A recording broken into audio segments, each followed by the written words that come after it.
इसलिए हमारा जीवन केवल भगवत प्राप्ति के लिए। सहना सीखो, सहना। हर बात अंदर ही अंदर दबा के जला दो, उसे बाहर प्रकट मत करो, बात समझो। ये अध्यात्म है।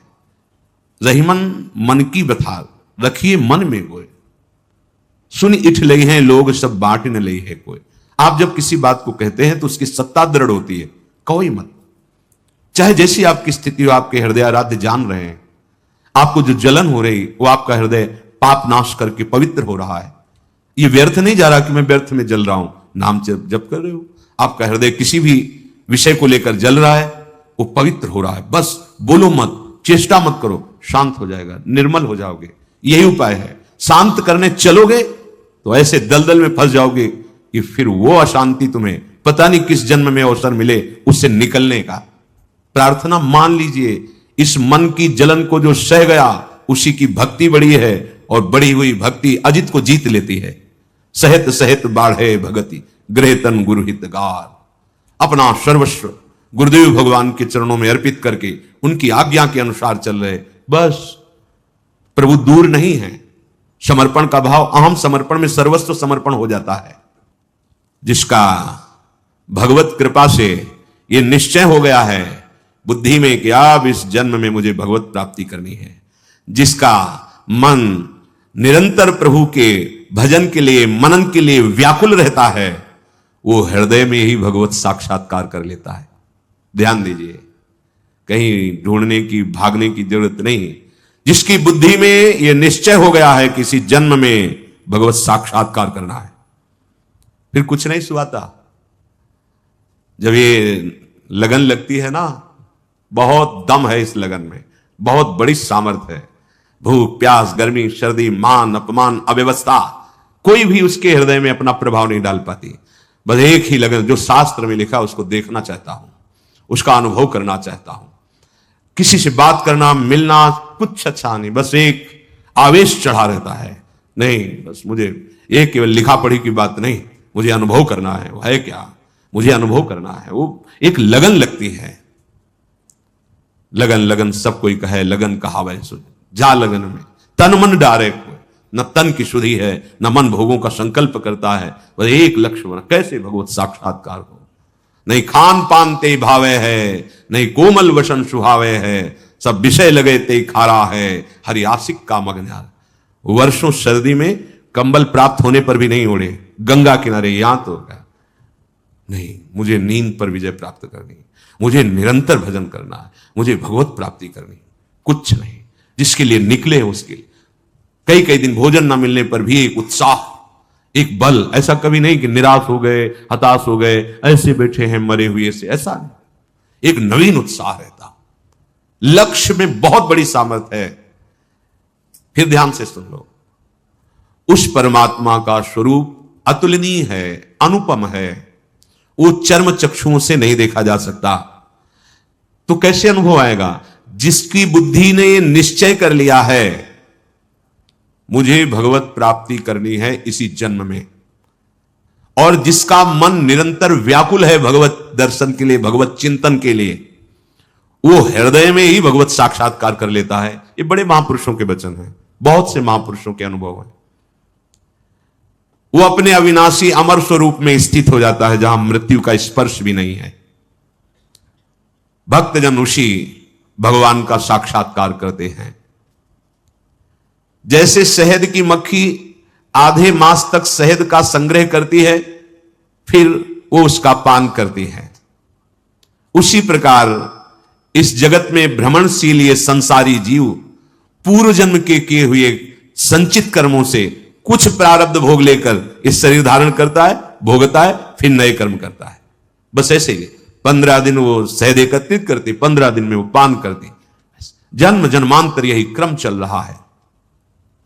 इस संचित कर्म को भस्म करने की सामर्थ्य जिसमें है उसे भगवान कहते हैं। उसी परमात्मा ने समस्त प्राणियों को कर्म बंधन में बांध रखा है। जो कर्म कर रहा है फिर उसे कर्म फल भोग अवश्य भोगना पड़ता है। अगर मुक्त होना है तो उसी परमात्मा, उसी भगवान का आश्रय लेकर निरंतर भजन, जिससे तुम्हारे संचित कर्म भस्म हो जाएंगे, आगे तुम्हें कर्म फल नहीं भोगना पड़ेगा। वर्तमान शरीर में जो निश्चित प्रारब्ध हो चुका है वो आएगा, पर भजन बल से आप उसे सह जाएंगे, आप आगे बढ़ जाएंगे।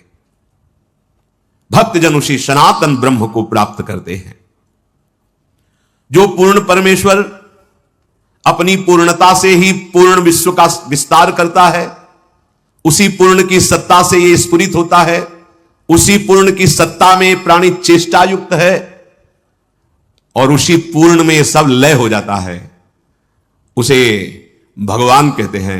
भक्तजन उसी भगवान का साक्षात्कार करते हैं। उसी पूर्ण सत्ता से वायु का प्रादुर्भाव हुआ है, और वायु से संपूर्ण सृष्टि में प्राण जीवनी शक्ति है। जो वायु को प्रकट किया, वायु से सबका जीवन चलना। उसी से अग्नि का प्रादुर्भाव हुआ, उसी से सोम का प्रादुर्भाव हुआ, उसी से प्राणों का विस्तार हुआ। कहां तक गिनावे राजन, हम नाम बताने में असमर्थ है, इतना उसका विस्तार है।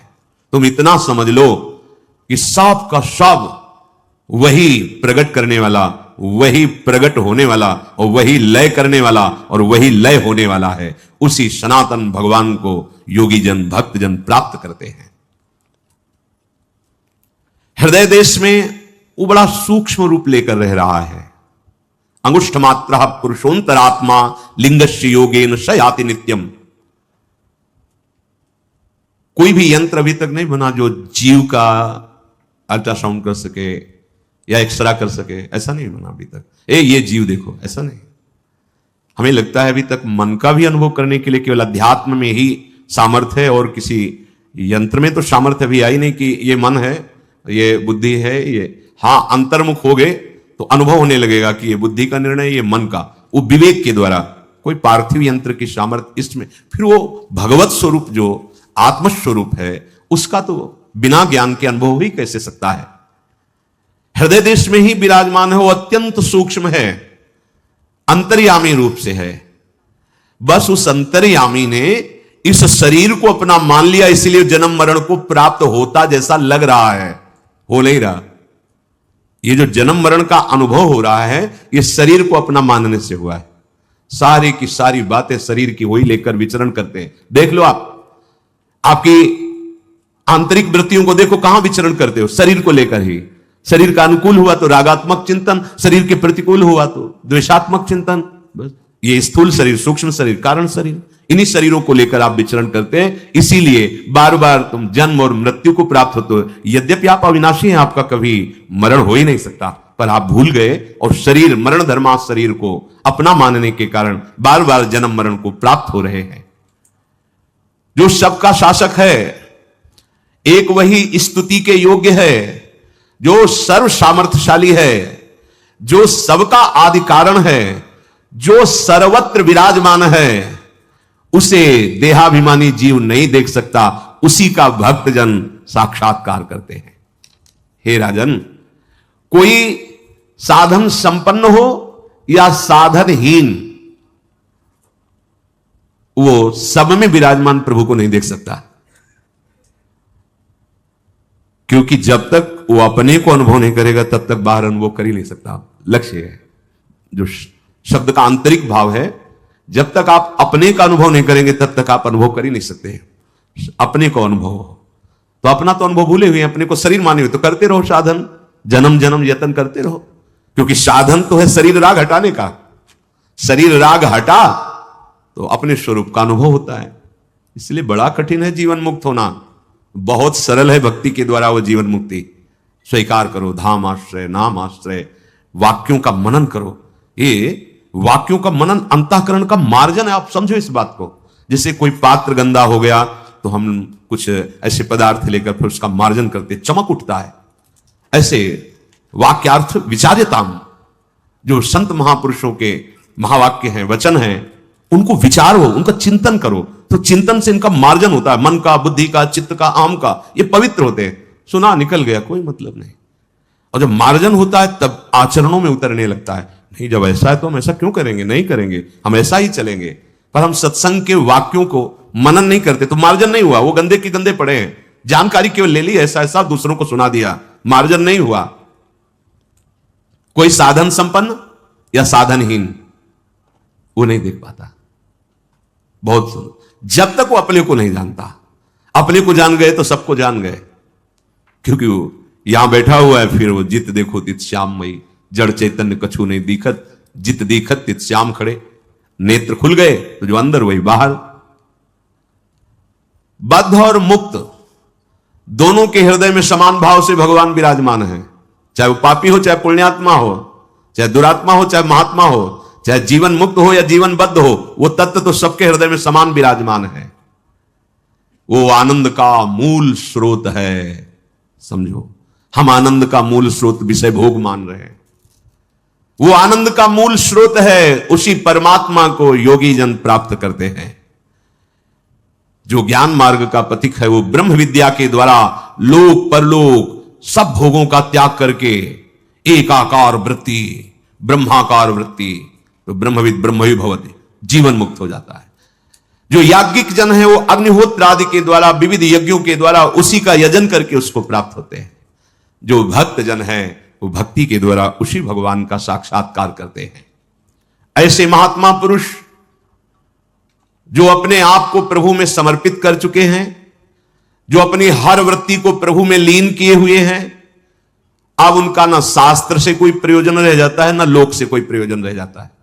जैसे नदी पार हो गए थे, नाव से कोई प्रयोजन नहीं, ऐसे उस समस्त शास्त्रों के ऊपर विचरण करने वाले महापुरुष होते हैं। समस्त शास्त्र जिसे नेति नेति कह रहे, वहां वो स्थित हो चुका है। तो अब किसी शास्त्र से कोई प्रयोजन नहीं, किसी लोक से कोई प्रयोजन नहीं, अर्थात वह कृतकृत्य हो जाता है, वही सनातन परमात्मा को प्राप्त होता है। मन के समान वेग वाला कोई नहीं है, बहुत तीव्र गति है। जहां जहां अपने इंद्रियों के द्वारा मन का संयोग कराया है, अभी अभी अभी अमेरिका पहुंच गए, अभी अमुक देश पहुंच, अभी एक देर नहीं लगेगी, हाँ पहुंच गए। इतना वेग है मन का, इतना तीव्र गति। वायु भी इतनी गति से नहीं चलता, वायु तो समय लगता है। आप अगर जहां भी गए हो और आपकी स्मृति में है, अभी अभी वहां पहुंचा देगा, अभी वो दृश्य वो सब आपके सामने आने लगेगा। ये मन बड़ा वेगशाली है और ये बंदर की तरह छलांग लगाता रहता है, इस डाल से उस डाल। देखो चुपचाप देखो इसकी हरकत, देखो इसको शब्द, इस शब्द से वहां पहुंचा, वहां से वहां पहुंचा, वहां बस नाचता रहता है। बस इसका नाचना बंद हो जाए, इसकी चंचलता बंद हो जाए, तब परमार्थ का आनंद स्फुरित हो। पर हम तो इसके विरुद्ध आचरण करते हैं और इसको चंचल बना रहे हैं। किसी के 10 लाख पंख जग जाए और खूब वेग से उड़े तो क्या आकाश का अंत पालेगा क्या? सनत सुजात जी कहते हैं नहीं पा पाएगा। ऐसे ही कोई कितना भी बुद्धिमान हो, क्या उस अगाध पर ब्रह्म को जान जाएगा क्या? नहीं। तो फिर कैसे जानते हैं? बोले सोई जाने जे देव जनाई। जिसे वो जना देता है अपने आप को, वही जान जाता है। तो किसको जनाता है? बोले कृपा पात्र को। कृपा पात्र कौन है? मन क्रम वचन छाण चतुराई भजत कृपा करेर। जो मन से, वचन से, कर्म से, निश्चल भाव से भगवान की शरण में हो गया, वही कृपा पात्र है। भगवान उसको अपना अनुभव करा देते हैं। नहीं तो जैसे कह रहे कि यह सहस्त्रम सहस्त्राणाम पक्षान सत्यत्य संपतेत मध्य में मध्य आगच्छेत दपिचेत श्यान मनोजवा। ऐसा वेग उसका हो 10 लाख पंख लगाकर उड़े तो भी आकाश का अंत नहीं पा सकता। कोई कितना भी ज्ञानी विज्ञानी हो, भगवान का अंत नहीं पा सकता। इसलिए उनका नाम अनंत है। वो स्वयं कृपा करके अनुभव कराते हैं कृपा पात्र को। वही कृपा पात्र है जो मन वचन कर्म से कपट छोड़कर भगवान की शरण में हो गया। मोहि कपट छल छिद्र न भावा। ये प्रत्यक्ष है पर दिखाई नहीं दे रहा है। जिसका अंतःकरण विशुद्ध हो जाता है उसी के अनुभव में आता है। तुम्हारे मानने ना मानने से वो कोई किसी की मानने वाली वस्तु थोड़ी है कि मान लिया तो उसकी मान्यता, नहीं माना तो नहीं। अरे तेरे मानने ना मानने से उस परम सत्य में कोई फर्क नहीं पड़ता। मान लेगा तो तू आनंदित हो जाएगा, नहीं मानेगा तो भ्रमित होकर भटकता रहेगा उसी की गोद में, उसी की गोद में, उसी विराट भगवान की गोद में आप बैठे हुए हैं। संपूर्ण ब्रह्मांड उसी की गोद में है। बड़ा ज्ञानी जीव है, अवसर मिला है बहुत। भगवान बचावें, दुर्बुद्धि से बचावें, हमारी बुद्धि को सत्य प्रकाश की तरफ प्रेरित करे। साफ शास्त्रों का सार, हमारी बुद्धि शुद्ध हो जाए। प्रत्यक्ष है भगवान कहां है? प्रत्यक्ष है। दिखाई क्यों नहीं दे रहा? अंतःकरण अशुद्ध है, शुद्ध करो। विशुद्ध अंतःकरण वाला देख पाता है। विशुद्ध अंतःकरण कैसे होता है? जो सबका हितैषी है, जो मन सहित 5 ज्ञानेंद्रियों को अपने वश में किए हुए है, अधर्म आचरण नहीं, जिसके ऊपर भारी से भारी दुख आने पर भी विचलित नहीं होता, जिसके हृदय में किसी भी संबंध का प्रभाव नहीं है और निरंतर भजन परायण है, वो मुक्त है। ऐसा मुक्त पुरुष ही भगवत साक्षात्कार करता है। यही है, सबके बीच में है। तासा मावीर भुख छोरी इसमें मान मुखा मुझा, अभी दर्शन हो जाए बस। किसी संबंध का हृदय में प्रभाव नहीं, किसी अन्य दुख का हृदय में प्रभाव नहीं। 5 ज्ञानेंद्रियों सहित मन जो प्रकृति की तरफ जा रहा है, वो प्रभु की तरफ मुड़ गया, हृदय शुद्ध हुआ, भगवत साक्षात्कार हो गया। जैसे सांप बिलों का आश्रय ले अपने को छिपाए रहता है, ऐसे ही प्रपंची, दंभी, पाखंडी, व्यवहारी इन्हीं में छिपा है। वो इन्हीं में छिपा है। जो आप एक क्रूरापि पापिनो न च सताम संभाव से दृश्यास्ते, उन्हीं के हृदय में बैठा हुआ वो बैठा है। जैसे ठग रास्ता चलने वालों के मार्ग में मित्र बनकर आकर उसको लूट लेते हैं, उनको बातों से अरझा करके उनको लूट लेते हैं, ऐसे ही काम क्रोध लोभ मोह मद मत्सर भगवत मार्ग में चलने वाले पथिकों का भगवत स्मरण रूपी धन फुसला के लूट लेते हैं। क्या हुआ? गई भगवत स्मृति, भजन गया। जो निश्चय हुआ था कि भगवान के नाम में हमें सुख मिले, भगवान के धाम में हमें सुख मिले, भगवान की रूप लीला में, वो फिर भोगों में फिसला दिया। बहुत बहुत ध्यान देने। जैसे सांप अपने आप को बिलों में छिपाए रखता है, ऐसे जो प्रपंची हैं, व्यवहारी हैं, दोषी हैं, जो नाना प्रकार के दंभ में हैं, उनके भी हृदय में वो छुपा हुआ बैठा है। स्वाराध्य बुद्धिर्मम, हमारी दृष्टि वहां।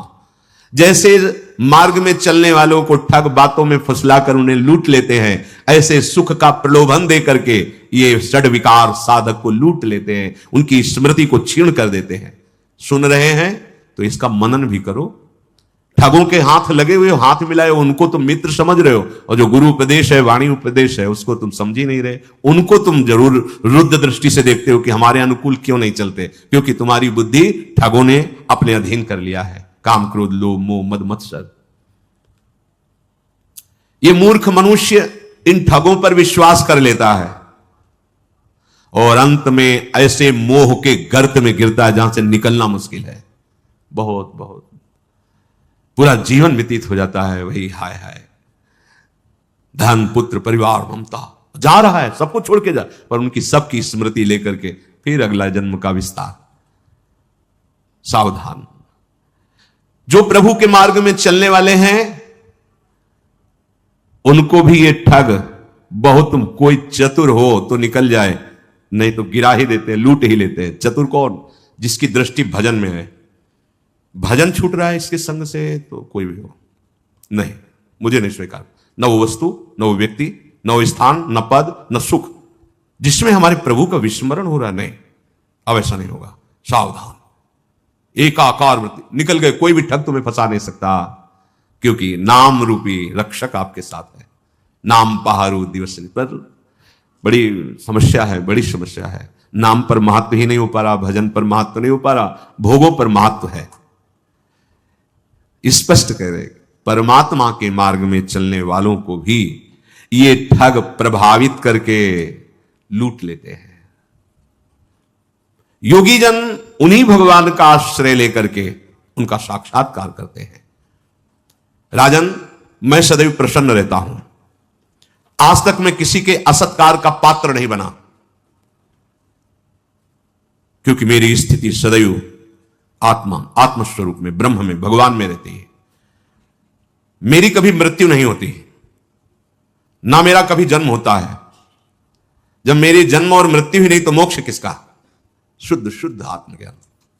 मैं नित्य मुक्त हूं, मैं सत्य हूं, सनातन हूं, सम हूं, ब्रह्म हूं।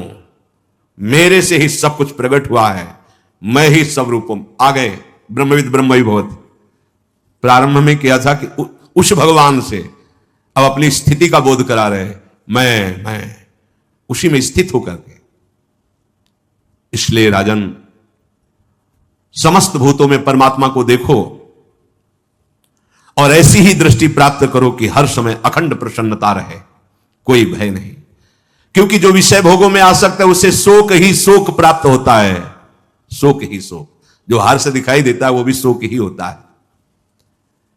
जैसे यथोदपाने महति सर्वतः संप्लुतोदके एवं सर्वेषु वेदेषु आत्मान मनुजानतः। महान स्वादिष्ट निर्मल जल का बड़ा जलाशय प्राप्त होने पर क्षुद्र गड्ढों की तरफ फिर मन नहीं जाता, ऐसे ही परमानंद स्वरूप प्रभु का अनुभव फिर लोक लोकांतर के किसी भी विषय में मन नहीं जाता, शांत हो जाता है।